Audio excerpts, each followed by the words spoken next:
Experiencing weak noise cancellation on your AirPods Pro 3?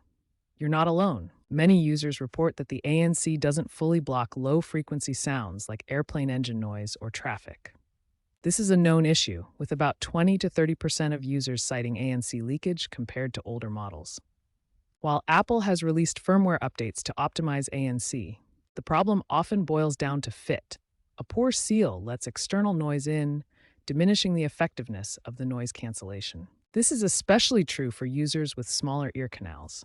In fact, tests show that a bad fit can lead to a 10 to 15 dB reduction in noise isolation. So before assuming your AirPods are defective, let's focus on getting the right fit.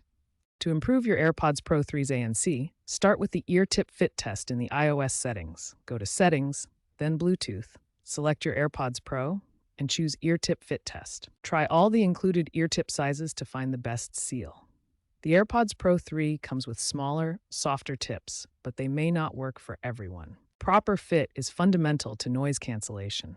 Push them in to ensure a complete seal. If the test consistently fails, consider aftermarket ear tips designed for a better fit, or use Comply foam tips that expand in the ear to seal the canal. By optimizing the fit, you can significantly improve the ANC performance of your AirPods Pro 3, blocking out more external noise and getting the experience you expect.